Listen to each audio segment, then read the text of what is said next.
आज हम इसी पर चर्चा करने वाले हैं। तमाम अहम मेहमान यहाँ पर मेरे साथ जुड़े हुए हैं। निरंजन पोद्दार मेरे साथ होंगे, राजनीतिक विश्लेषक के तौर पर। निरंजन जी, बहुत स्वागत है आपका। तब निरंजन जी, आपसे समझने की पूरी कोशिश करेंगे कि क्या वक्फ पर जिस तरह का घमासान शुरू किया गया है, विपक्ष का कहना है कि भाई इसमें पहले सबकी राय ले लेनी चाहिए, किसी के अधिकारों का हनन नहीं करना चाहिए। वहीं देश के गृहमंत्री बोल रहे हैं कि भाई इसी सत्र में इसको हम पेश करके रहेंगे। लोग से बड़ा आश्चर्य लगता है। मेरे को एक चीज समझ में नहीं आई कि केंद्र सरकार जिस तरीके से वक्फ संशोधन विधेयक लेकर के आई, अब इसके अंदर संशोधन सरकार क्या कर रही है, और इस वक्फ के अंदर वास्तव में अगर सरकार का उद्देश्य, अगर वक्फ बोर्ड के अंदर जो इसको असीमित शक्तियां दी थी, इसको अगर ठीक करना, इसको अगर व्यवहारिक बनाना सरकार का कार्य होता, तो सबसे पहले तो मेरा प्रश्न ये है कि जब 10 वर्ष सरकार के पास एब्सोल्यूट मेजोरिटी थी, यानी कि 282 और 303 की स्वयं की अपनी एक जिसको कहते हैं बहुमत था संसद के अंदर, और राज्यसभा के अंदर भी कहीं ना कहीं भारतीय जनता पार्टी की सरकार के पास इतनी ताकत थी कि वो किसी भी बिल को अपने दम के ऊपर पास करवाने की स्थिति में थी, तो उस समय इनको वक्फ की जो कमजोरियां वो दिखाई नहीं दी थी।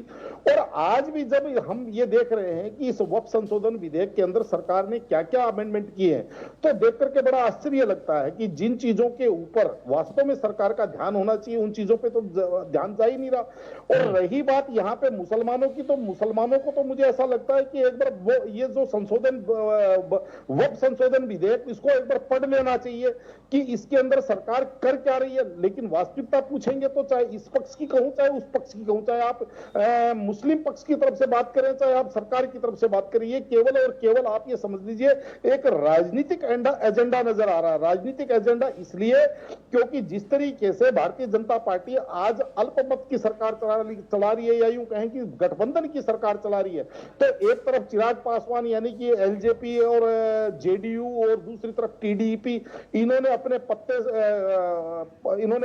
पत्ते पूरी तरह नहीं खोले वक्फ संशोधन विधेयक के ऊपर। और उसके बाद में जिस तरीके से वक्फ संशोधन विधेयक लेकर के आया गया और आकर के उसको जेपीसी में भेज दिया गया, जेपीसी के अंदर तमाम उनके पास जो है वो सारी की सारी उनके पास सुझाव पहुंचे। सुझाव पहुंचने के बाद में, यानी कि सीधी सी बात आपको मैं बताऊं, मेरे को तो ये चीज समझ में नहीं आ रहा कि विपक्ष इसका विरोध कर रहा है तो क्यों कर रहा है, मुसलमान इसका विरोध कर रहे हैं तो क्यों कर रहे हैं। सरकार अभी इस निर्णय पे नहीं पहुंच पाई कि इसके अंदर संशोधन करने क्या क्या है, उसका अभी पूरा एक जिसको कहते हैं एक सीधा और सपाट भाषा के अंदर उसका कोई ड्राफ्ट मुझे नजर नहीं आ रहा कि सरकार ये कह रही कि हम इन संशोधनों को जगदम्बिका पाल जी को इस ज्वाइंट पार्लियामेंट्री कमेटी का इन्होंने चेयरमैन बनाया, और वो भी अभी जनता के सामने वो मसौदा नहीं रख पा रहे हैं कि इस वक्फ संशोधन विधेयक के अंदर आप किस चीज का संशोधन कर रहे हैं। लेकिन वास्तविकता देखेंगे ना, तो पिछले 10-11 वर्षों से भारत की राजनीति की एक विडंबना हो गई कि कोई भी विधेयक सरकार लेकर के आती है तो एक पक्ष उसका निश्चित रूप से उसका विरोध करने पर उतर जाता है। चाहे इसके अंदर आप कृषि बिल देख लीजिए, चाहे उसके अंदर आप परिवहन को लेकर के, जो परिवहन के अंदर रोड सेफ्टी जो बिल लेके आए थे, उसका विरोध जिस तरीके से ड्राइवरों के द्वारा और राजनीतिक लोगों के द्वारा हुआ, आज जिस तरीके से मैं दावे के साथ कह रहा हूं, यहां पे जो वक्फ संशोधन विधेयक का जो विरोध करने वाले हैं, वो आपको एक चीज ऐसी नहीं बताएंगे कि संशोधन विधेयक के अंदर ऐसी क्या चीजें हैं जो आपको दिक्कत पैदा करती हैं। केवल वो ये कहेंगे कि सरकार जो है वो आपकी जमीन खाना चाहती है। जैसे किसानों को ये बात कह दी थी कि सरकार अपने आपके जो खेत और आपके खलियान है वो पूंजीपतियों को देना चाहती है। उसी तरीके से केवल एक रटी रटाई बात हो गई। और अगर भारतीय जनता पार्टी के प्रवक्ता से आप पूछेंगे कि इस वक्फ संशोधन विधेयक के अंदर क्या क्या चीजें ऐसी थी, ठीक है, जो भी इसकी बारीकियां हैं, ठीक है। अब निरंजन जी, आलोक जी, मेरे को तो बड़ी आश्चर्य होता है कि जब मैं ये डिबेट सुनता हूं, आप वास्तविकता जानते हैं वास्तविकता क्या हो रही है। वास्तविकता ये हो रही है कि इस समय आप ये समझ लीजिए मुसलमानों को एक टेनिस बॉल की तरह इस्तेमाल किया जा रहा है। भारतीय जनता पार्टी एक जुमला छोड़ देती है कि कौवा तुम्हारा कान ले गया, और उसके बाद में जो मुसलमान और मुसलमानों की हितैषी जो राजनीतिक पार्टियां बनती हैं, वो उस कौवे के पीछे दौड़ना चालू कर देती है, अपना कान नहीं संभालती। वो मैं इसलिए कह रहा हूं क्योंकि बिना, हमारे यहाँ रामचरितमानस के अंदर एक चौपाई है कि जाने बिन होय प्रतीति, बिन प्रतीत हो ही नहीं प्रीति, और प्रीति बिना नहीं भगति दृढ़ाई, जिमी खगेश जल की चिकनाई। यानी कि बिना ज्ञान और बिना अध्ययन के आप पूरे दिन अगर पानी को अगर मथते रहेंगे, जैसे पानी में से मक्खन नहीं निकल सकता, वैसे बिना ज्ञान के आप कितनी चर्चा कर लीजिए उसका कोई सारांश नहीं निकलता। अभी ये जो हमारे जो विद्वान पैनलिस्ट है ये कह रहे थे कि जो जितनी भी वक्फ के पास जमीनें सारी के सारी मुसलमानों के द्वारा दान दी हुई है। अब थोड़ा सा मुझे आप समय दीजिएगा, मैं आपको बताता हूं। सन 1954 के अंदर जब वक्फ अधिनियम जोड़ा गया था संविधान के अंदर, जब इसको शामिल किया गया था, उस समय का कोई रिकॉर्ड नहीं है वक्फ के पास कितनी प्रॉपर्टी थी।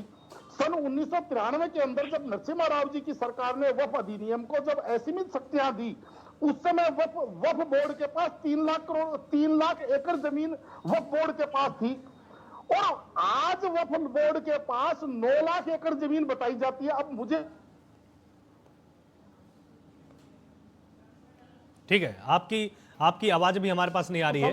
आज प्रधानमंत्री आवास योजना के तहत 2 से 2.5 लाख रुपया लेकर के अपना मकान बना रहे, उनकी संख्या 38% है। जो मुसलमान 44% मुसलमान जो भारत स्वच्छता मिशन के तहत 25,000 रुपए के लेकर के अपने घर पे शौचालय बनवा रहा है, जो मुसलमान 70 कमेटी के हिसाब से इस देश के अंदर सबसे निम्न स्तर के ऊपर है, गुर्बत में, शिक्षा में, स्वास्थ्य के अंदर, कुपोषण के अंदर, जो वर्ग आज की तारीख में सबसे नीचे माना जा रहा है, आज अगर बीपीएल यानी कि बिलो पॉवर्टी लाइन के अंदर देखेंगे तो 62% मुसलमान बिलो पॉवर्टी लाइन के अंदर है। उस मुसलमान ने 6 लाख एकड़ जमीन दान कर दी। बड़ा आश्चर्य लगता है भाई, जो धनाढ्य समाज है आज की तारीख में हमारे देश के अंदर, सबसे बड़ा धनाढ्य समाज जैन समाज माना जाता है, जिसकी जनसंख्या 1.5% है, लेकिन जीडीपी में जिसका योगदान 16% है। इतनी जमीन, इससे 2% जमीन भी उस समाज के पास नहीं है। और जिस समाज का जीडीपी के अंदर योगदान नगण्य है, वो समाज, उस समाज ने 6 लाख एकड़ जमीन दान कर दी। कहां से लाते हो आप ये अपना ज्ञान? पहली बात। दूसरी बात, जिस तरीके से अभी समाजवादी पार्टी के विद्वान प्रवक्ता कह रहे थे आलोक जी, वो ये कह रहे थे कि केंद्र सरकार वक्फ संशोधन अधिनियम लाने के बाद में पूरे देश की वक्फ की जमीनों को खा जाएगी या अपने पूंजीपति मित्रों को दे देगी। भाई साहब, आपको एक चीज और समझनी चाहिए कि वक्फ का केंद्र का बोर्ड अलग है और उसके राज्य की इकाई अलग होती है। और इस देश के अंदर 28 में से 14 राज्यों के अंदर भारतीय जनता पार्टी की सरकार है, बाकी के 14 राज्यों के अंदर तो अपोजिशन की सरकार है।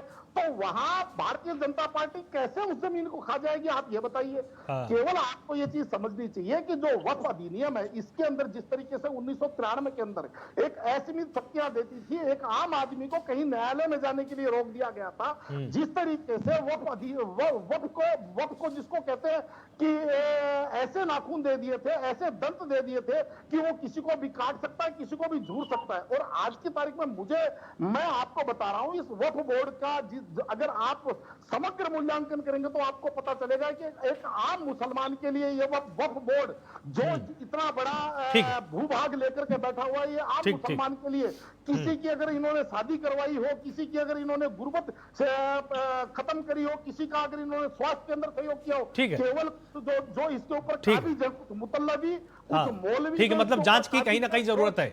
आपका यह मानना है कि जांच की कहीं ना कहीं जरूरत है, क्योंकि आंकड़ों में सब कुछ ठीक नहीं नजर आता है। रंजन जी बोलिए। हाँ, देखिए आलोक जी, अभी स्नेहा सिंह जी क्या कहना चाह रहे हैं कि इस देश के ऊपर किसका शासन रहा है? मतलब इस देश के ऊपर अगर मुगलों का शासन रहा है तो इस देश की सारी जमीन मुसलमानों की हो गई, आप ये कहना चाह रहे हैं? तो इसका अर्थ तो ये है 15 अगस्त 1947 से पहले तो यहाँ पे अंग्रेजों का शासन रहा है, तो फिर ये सारी की सारी जमीन तो अंग्रेजों की होनी चाहिए। आपको ये चीज समझनी चाहिए। 26 जनवरी सन 1950 के बाद में इस देश के तमाम संसाधन, इस देश की तमाम भूभाग, इस देश का तमाम जो व्यवस्थाएं हैं वो सारी की सारी भारत सरकार के अधीन होती हैं।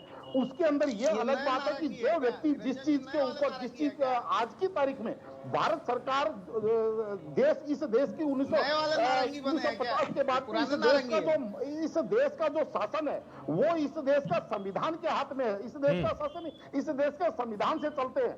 आप अगर बात की जमीनों सांसद कहते हैं कि 2014 के बाद देश आजाद हुआ है, उसमें नहीं है क्या? समझिए, मैं आपको बता दूं, ये जमीनें आई कहां से? 6 लाख एकड़ जमीनें आई कहां से, वो मैं बता दूं। आप ये मान के चलिए, ऐसी इसके बंटवारे के बाद में जो लोग पाकिस्तान चले गए, उन लोगों की जो जमीन यहां बची, उस जमीन को पहले कस्टोडियन में दे दिया गया, उसके बाद में उस जमीन के ऊपर वक्फ ने अपना अधिकार जता दिया।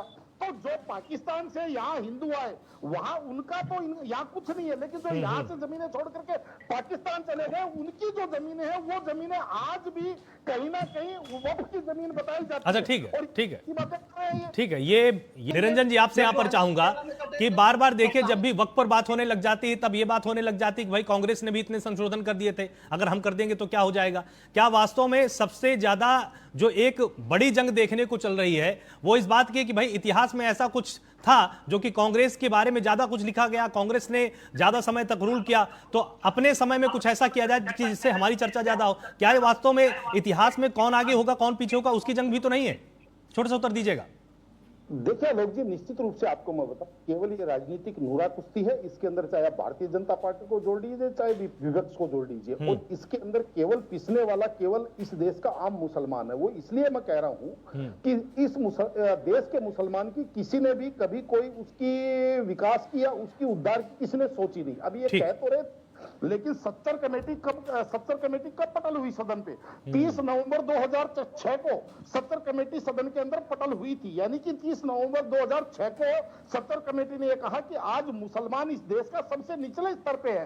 और तब मुझे एक बात बताइए, उससे पहले तो 46 वर्ष देश के अंदर कांग्रेस की सरकार रही।